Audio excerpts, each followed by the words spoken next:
They say, if you want work to get done, you hire men. If you want headaches, you hire women. In my experience, women have always brought nothing but drama and gossip to the workplace. When a boss tells a male employee to do something, he does it. When a boss tells a female employee to do something, she argues with him and needs to make her opinion known. Don't you love how women can apparently do everything a man can do, but at the same time need gender quotas to help them do what men do without help? Gender quotas and diversity hiring should be made illegal. It is pure discrimination. The only parameter that counts is how talented and skilled a person is, how good his or her portfolio is, how much experience does that person have.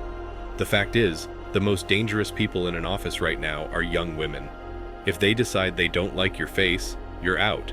And sometimes they just don't like your face because you don't like theirs or refuse to submit to them or to do extra chores for them. It doesn't matter. If they are half as skilled as you or half your age, HR and management will always play along, like in a nightmare. Just stay away from women in the office completely. It's the only way to be sure to keep your job. And even then, every new girl they hire is another person who can get you fired at any time. If you look at the backgrounds of some of these women, you'd shake your head too. Imagine someone with a political science degree and experience as a paralegal and swim coach being the head of the budget management division. Companies are now regretting promoting women to leadership positions because they had to fill gender quotas and make their board of directors happy. What else can you expect besides absolute incompetence from such a person? Another has an associate's degree in graphic design and heads the program analysis division. What happened to employing people based on qualifications? And the sad part is, these incompetent women are usually the ones who make the workplace miserable. Here's food for thought.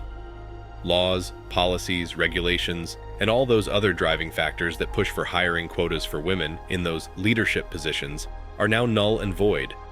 If someone pushes back on that, ask them to define what a woman is and watch them fall apart. At the time a hire decision is being made and someone's told they have to hire a woman to fill quotas, simply state, "I identify as a woman," and that makes that issue disappear. That means businesses can just hire who's best for that position, and quotas are no longer an issue. We'd love to see whole companies where 50% or more of the employees are men, and all the men do the bare minimum work, the same as women. And when the companies try to retaliate, threaten to wage a lawsuit with all the men and the people waging it for gender discrimination. The reality is that you can't please those who can't be pleased, no matter how much effort you invest. This phrase reflects the idea that some individuals or situations are inherently difficult to satisfy or appease. Despite your best intentions and attempts to accommodate their needs or desires, these people or circumstances seem to always find something to criticize or remain unsatisfied with. It's a reminder that there are limits to how much you can do to make everyone happy, and it's important to recognize when it's more productive to focus your energy elsewhere. I met a female CEO of a large organization, and she said that she would never hire another woman again. They are demanding and want to complicate the easiest task. She said that she even caught a woman using her monthly period as a reason to leave work early. The thing is that this woman used this excuse at different times of the month.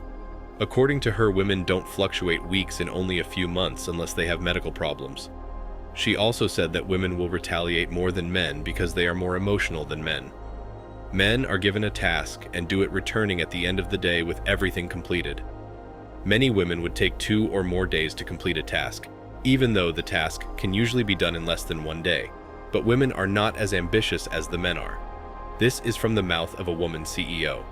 She also said that most of the women will try to get away from doing the same amount of work as the men because they are women and they have a woman for a boss, so they can slack on the job and expect to get away with it. The reality is that men just don't want gossip and overreactions from women. Women are also left out of the team's private and confidential meetings when important information is exchanged.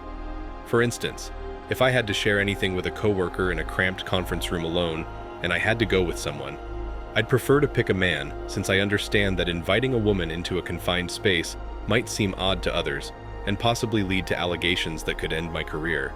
Women are also fixated on socializing at the office and making sure that everyone is involved, even if they don't want to, and even if they're not the type of people who would prioritize socializing over work. This socializing stuff is really an issue with female coworkers. It seems to be the main focus at work, and everything else has to take a back seat. And they get highly irritated if you show no interest in socializing with them, in what they have to say, and complain about a lack of empathy if you show no care for whatever stuff they complain about.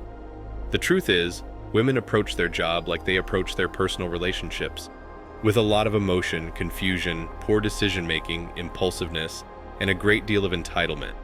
Men are afraid they're going to get fired. Men are becoming noticeably less willing to approach their female peers in the workplace.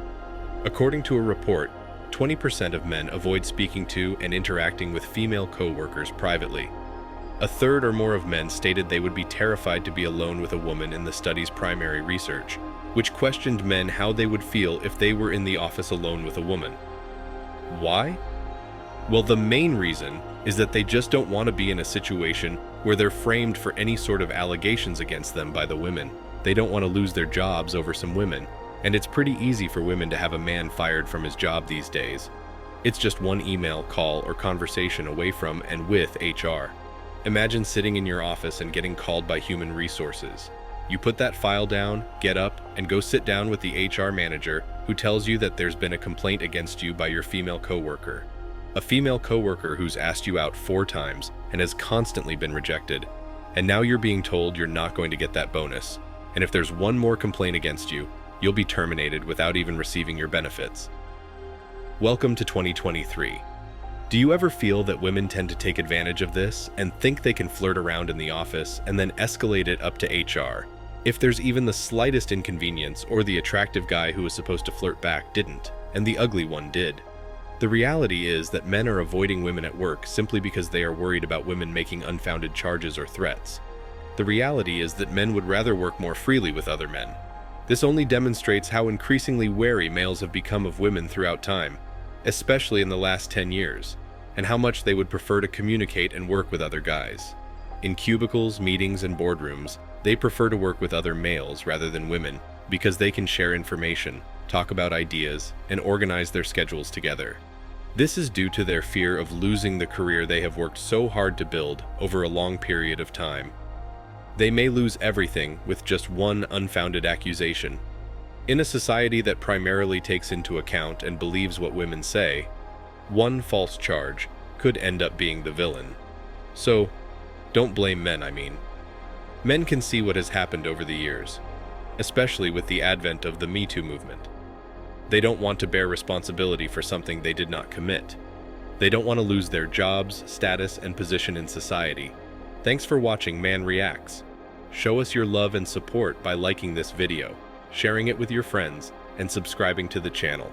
Support us and help us spread support for men around the world. Do comment and share your thoughts. We're always up for a healthy debate and discussion.